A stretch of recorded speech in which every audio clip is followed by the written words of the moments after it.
Welcome again young learners to our channel CC Mantra education Ajmer. हमने अपने पिछले वीडियो में गवर्नमेंट बजट के कंपोनेंट्स को कंप्लीट किया था।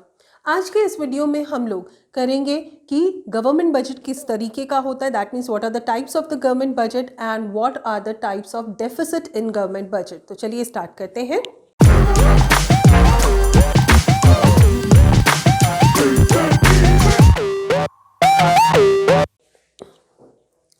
सबसे पहले टाइप्स ऑफ बजट की बात कर लेते हैं।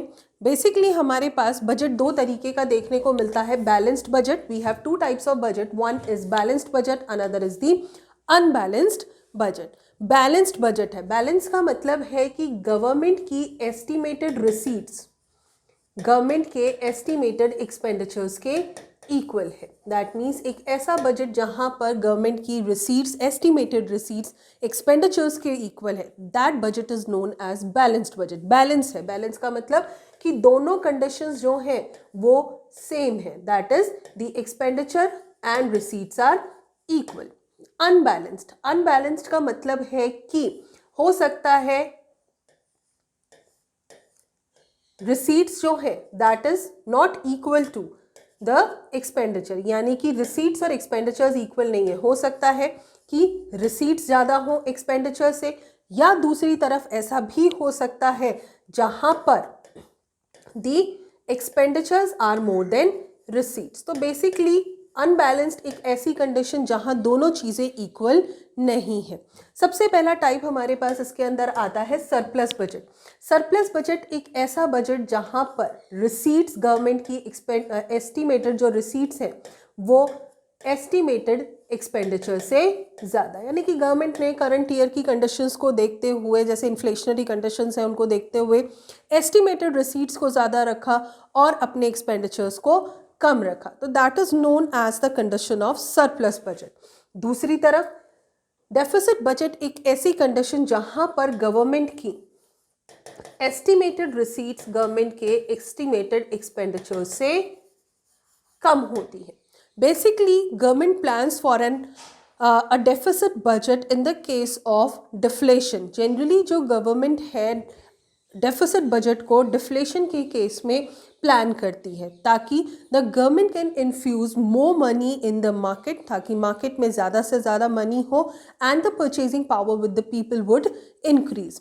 जबकि a surplus budget is basically desirable in the condition of inflation. Basically ये इन्फ्लेशनरी कंडीशन में डिजायरेबल है। क्यों?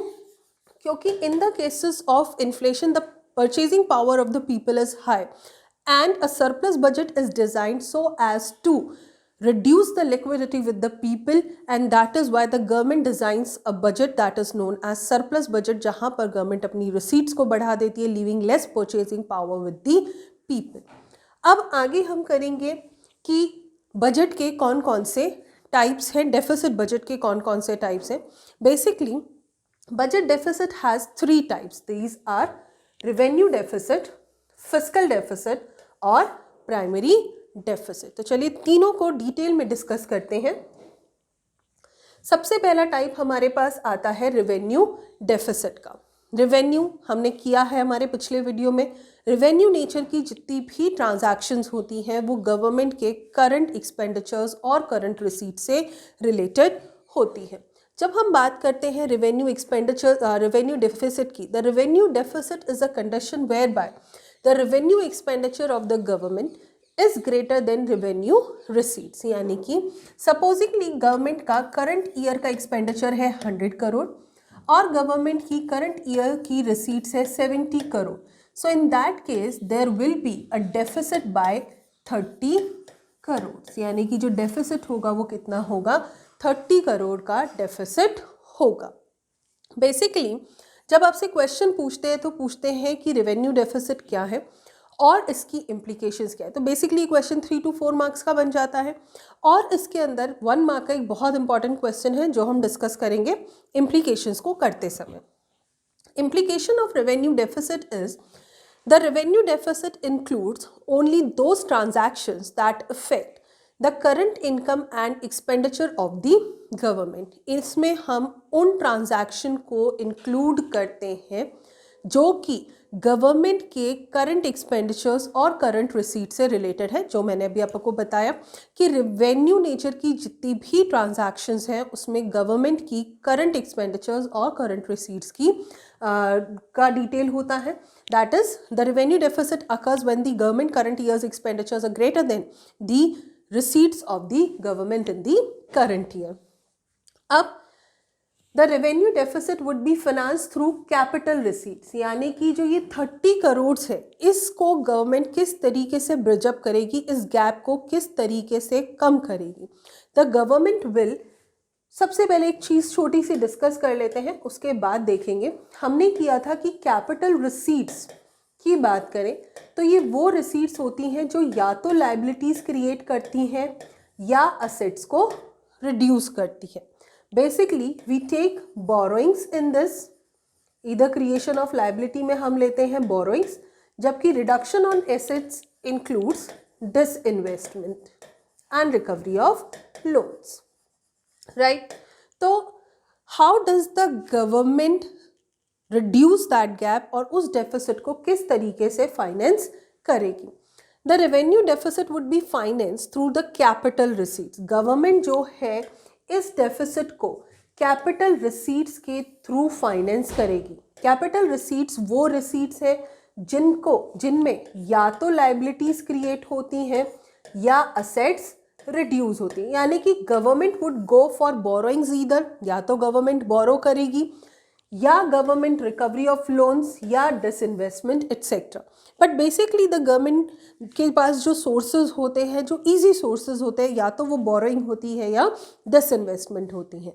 तो बेसिकली ये जो है ये 1 मार्क का क्वेश्चन यहाँ पर है, वेरी इंपॉर्टेंट क्वेश्चन, कि रेवेन्यू डेफिसिट किसके थ्रू फाइनेंस होता है। यदि क्वेश्चन में आ जाए the revenue deficit is finance through और आपके पास ऑप्शंस गिवन हो तो आपको एकदम क्लिक हो जाना चाहिए, it is finance through capital receipt. सबसे पहले आपको कंफ्यूज करने के लिए दिया होगा रेवेन्यू रिसीट्स, नहीं, the answer is capital receipt. That means that gap will be bridged up through the capital receipts either by borrowings और बाय डिसइन्वेस्टमेंट। अब हम दोनों चीज़ों को देखते हैं स्टेप बाय स्टेप कि यदि गवर्नमेंट डिसइन्वेस्टमेंट करती है तो क्या होगा, यदि गवर्नमेंट बोरोइंग करती है तो क्या होगा। देखें, if the government meets this deficit through disinvestment, हम सबसे पहला कंडीशन ले रहे हैं कि यदि गवर्नमेंट ने इस डेफिसिट को डिसइन्वेस्टमेंट के थ्रू मीट आउट किया, यानी कि गवर्नमेंट ने अपने शेयर्स को सेल आउट किया, that increases the concentration of economic power in the hands of private sector. That means the economy will be having lesser welfares because of more inclusion of the private sector. We know that the government is a social welfare making agency, and selling of its shares to private sectors will ensure that there will be lesser welfare in the economy. इससे क्या होगा, economy में कम welfare होगा, there will be more economic concentration in the hands of private sector. देखें, if the government meets this deficit through disinvestment, the ownership of public enterprises will be lost in the hands of the private sector. That leads to concentration of economic power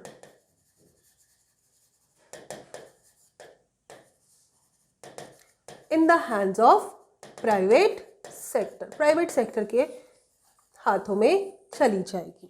दूसरी तरफ यदि government borrowings करती है, ये बहुत important है, यदि government borrowings करती है तो इस साल के लिए तो गवर्नमेंट ने गैप को ब्रिज अप कर लिया, लेकिन the borrowing will carry a burden of interest payment for the next year. Supposedly इस 30 करोड़ को गवर्नमेंट ने बोरो कर लिया, हम कह देते हैं गवर्नमेंट ने 30 करोड़ को बोरो कर लिया, बोरो किया सपोजिंगली 2019 में। अब this 30 crore will carry a interest burden from 2020 onwards. इस पर क्या लगने लगेगा, इंटरेस्ट का बर्डन आ जाएगा, the interest burden will be there. This interest will lead to revenue expenditure. इससे क्या होगा, रिवेन्यू एक्सपेंडिचर फिर से ज़्यादा होंगे क्योंकि interest payment is the revenue expenditure. Interest payment क्या है? रेवेन्यू एक्सपेंडिचर्स है। तो द इंटरेस्ट बर्डन और the interest obligation will lead to more revenue expenditures in the next year, and that will lead to more revenue deficit for the next year. Let's see.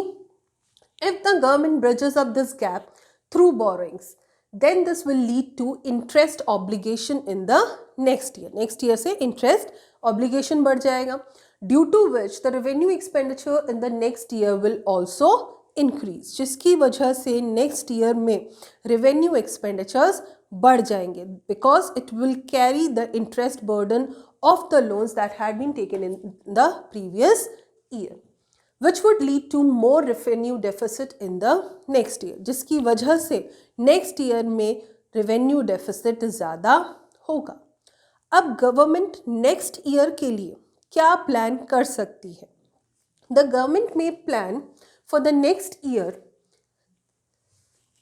To curtail its wasteful expenditure, या तो government अपने expenditures को reduce कर दे या फिर government अपनी receipts को बढ़ा दे। हमने किया कि रिसीट्स कम है एक्सपेंडिचर्स से, या तो गवर्नमेंट अपने एक्सपेंडिचर्स को कम कर दे या रिसीट्स को बढ़ा दे। दोनों से ही the government would be able to bridge up the gap और to correct the revenue deficit in the economy. दोनों ही मेजर्स से गवर्नमेंट नेक्स्ट ईयर के लिए जो रेवेन्यू डेफिसिट है उसको कम कर पाएगी। फिर हमारे पास आता है फिस्कल डेफिसिट।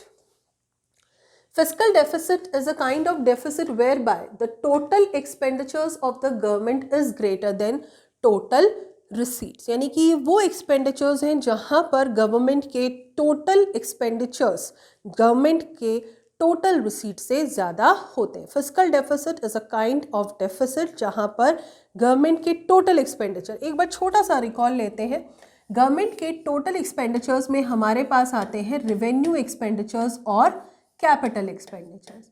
तो that means revenue expenditure plus capital expenditures are greater then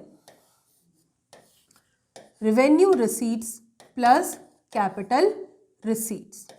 लेकिन इन कैपिटल रिसीट्स में हम बोरोइंग्स को शामिल नहीं करते। अभी हमने किया कि कैपिटल रिसीट्स में हमारे पास क्या है?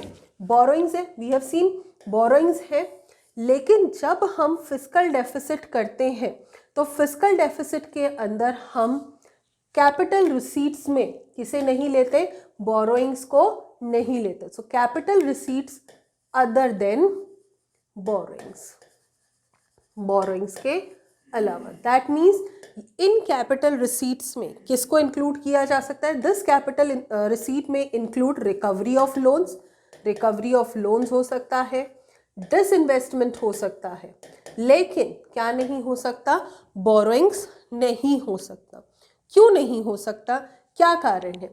Basically fiscal deficit shows the actual requirement of the government in terms of borrowings, यानी कि ये क्या शो करता है कि गवर्नमेंट को कितना बोरो करने की ज़रूरत है to meet its fiscal deficit.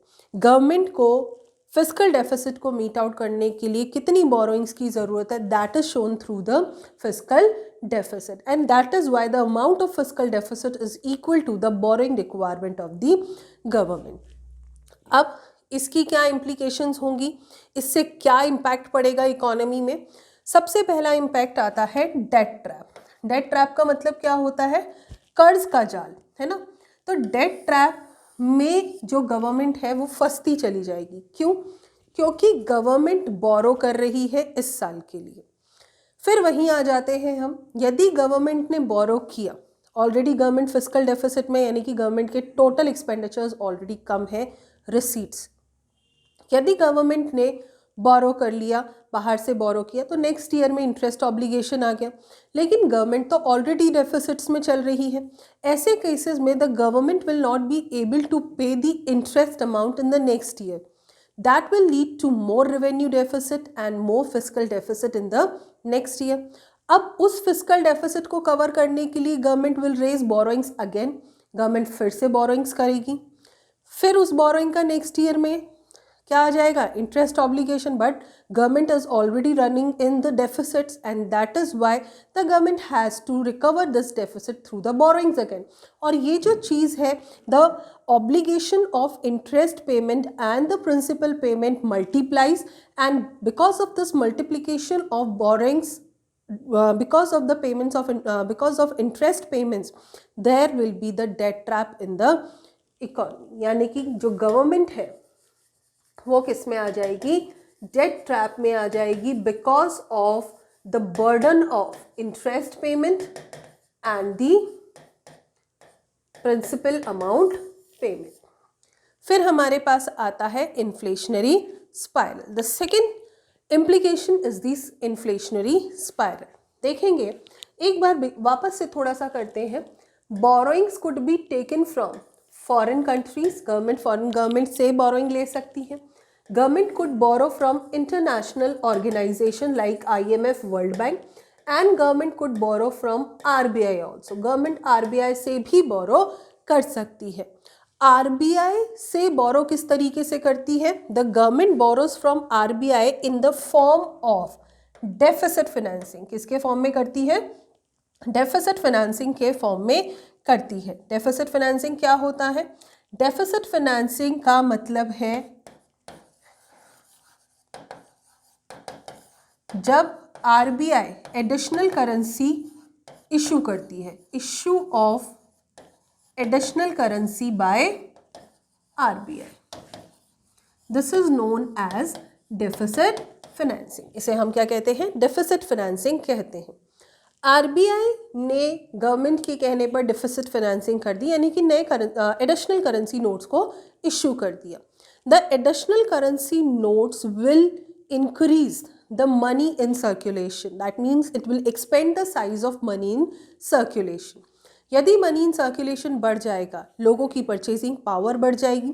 Due to an increased purchasing power, the people will be able to demand more, that will lead to an increase in the prices, which will lead to inflationary conditions in the economy. तो यदि deficit financing होती है तो क्या क्या conditions होंगी, this will lead to more money in circulation.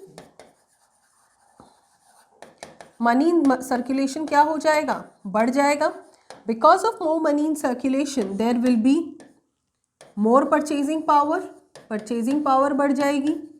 Because of the increased purchasing power, there will be more demand, और aggregate demand क्या हो जाएगी, बढ़ जाएगी।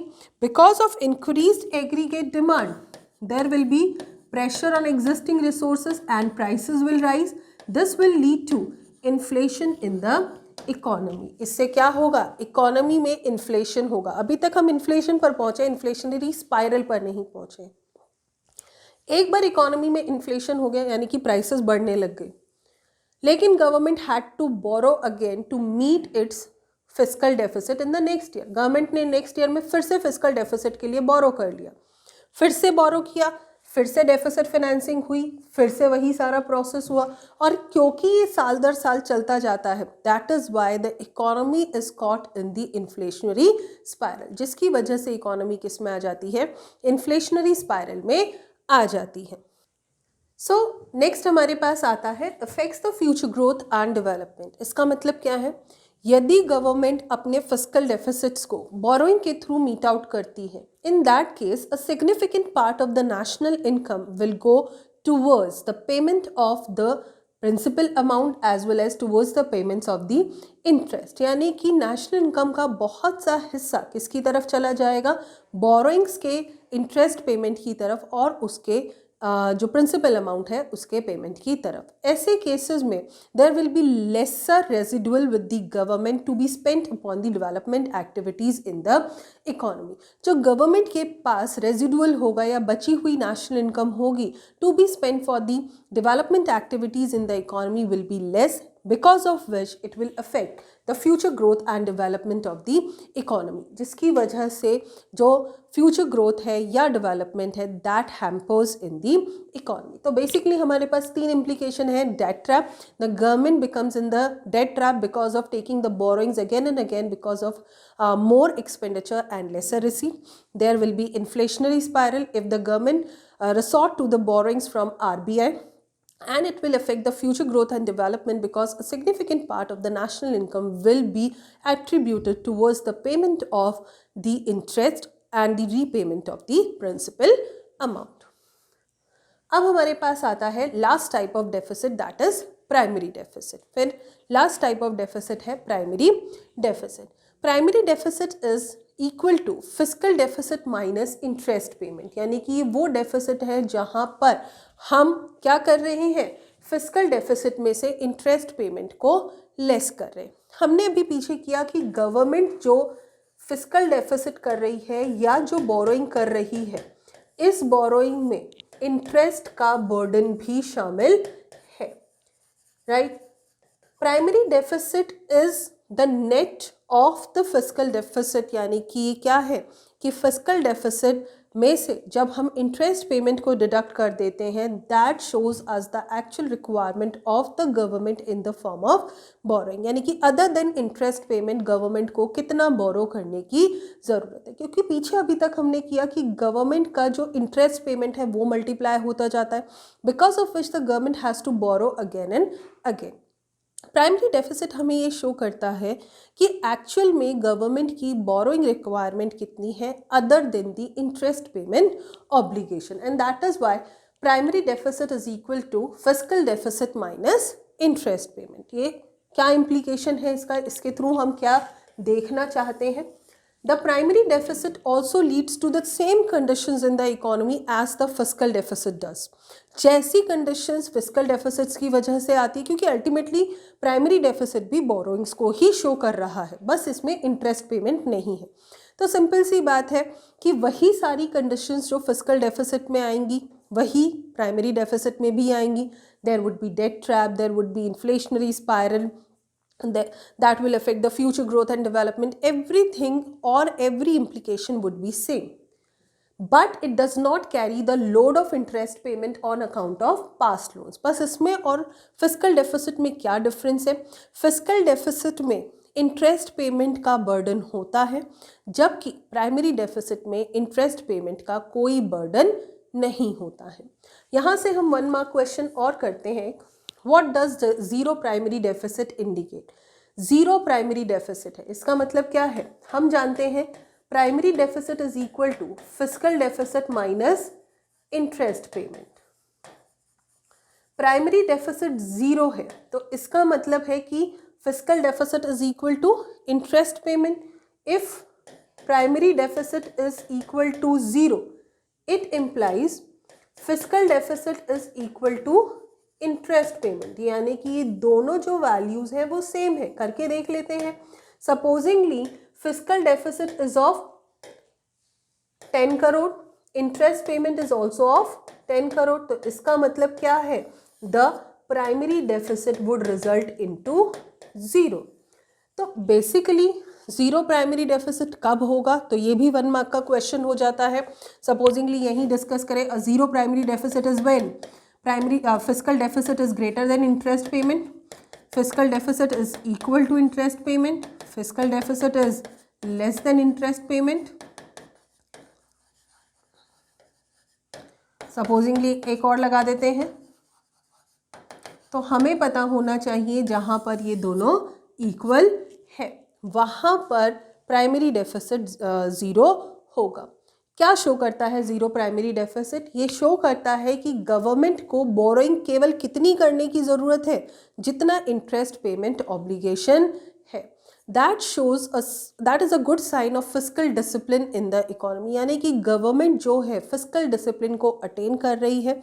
That means the lesser requirements of the borrowings is there only to resort for the interest payment obligation. Otherwise the government national income is enough to meet the other expenditures of the government. So यहाँ से हम लोगों ने अपनी government budget की unit को complete कर लिया है, तीनों डेफिसिट्स कर लिए हैं और उसकी इम्प्लीकेशंस को कर लिया है. एंड आई होप कि आपको ये वीडियो पसंद आया होगा. यदि आपको हमारा वीडियो पसंद आता है तो हमारे चैनल को लाइक, शेयर एंड सब्सक्राइब कीजिए. Thank you very much.